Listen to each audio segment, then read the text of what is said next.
The fundamental reason why the concept of nothingness is so challenging for the human mind lies in the fact that consciousness always requires content to function. Perception, memory, and thought processes all depend on the existence of something. To see, one needs an object. To hear, a sound. To think, a concept. For this reason, consciousness cannot operate without producing something by its very nature. Nothingness, however, stands in direct opposition to this mode of functioning. It is not a thing, it offers no content, and it cannot be represented. This explains why humans constantly resort to metaphors when trying to think about nothingness. Expressions such as emptiness, darkness, silence, beginning, end, and void do not represent nothingness itself. Rather, they generate mental images that evoke it. These images do not point to absolute nothingness, but to regions at the boundaries of perception. Consequently, humans can never think about nothingness directly, only indirectly. This indirectness is precisely why the concept of nothingness continuously produces paradoxes. For example, to say nothingness exists is conceptually contradictory because once something exists, it is no longer nothing. Thus, every statement about nothingness inevitably contains a structure that undermines itself.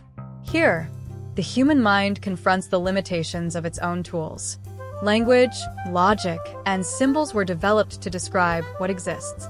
Nothingness lies outside these systems.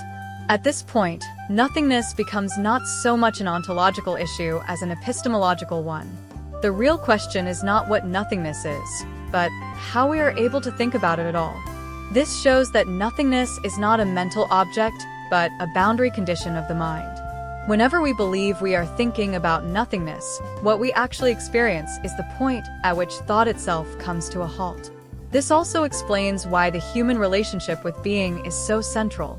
Being can be thought, named, classified, and related. Nothingness, on the other hand, does not directly allow for any of these operations.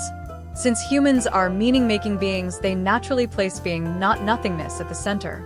Knowledge, experience, culture, and history have all been shaped around this axis. Yet nothingness is not a useless concept. On the contrary, it is one of the most important points of contrast through which thought deepens. Being gains meaning only in relation to the possibility of non-being. Continuity is noticed only when interruption becomes conceivable. Fullness is distinguishable only through the idea of emptiness. From this perspective, nothingness is not the enemy of being, but its horizon of meaning. Many of the most unsettling questions humans face are connected, directly or indirectly, to the idea of nothingness, death, oblivion, meaninglessness, finitude. These themes do not merely frighten us, they also force us to think. They disrupt familiar structures of meaning. In these moments of rupture, humans are compelled to reassess their values, purposes, and priorities. In this sense, nothingness is not only a cognitive limit but also an existential trigger.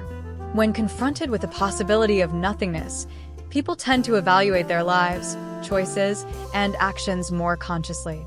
Here, nothingness ceases to be a threat and becomes a tool of awareness. This is also why nothingness occupies a special place in spiritual and mystical traditions. These traditions often interpret nothingness not as loss, but as the dissolution of the ego, the transcendence of the self, or the temporary suspension of a limited identity. Even here, however, what is experienced is not absolute nothingness, but a state of consciousness that resembles it, a temporary silence of mental structures. In conclusion, nothingness is not a reality that can be directly known by humans. Rather, it is a conceptual mirror that reveals the limits of thought, language, and consciousness. It does not offer answers. It generates questions. And these questions guide human beings toward more careful thinking, deeper meaning, and a more conscious way of living. For this reason, nothingness is not a void in the human mind. It is the outermost edge of thought. Meaning does not end there.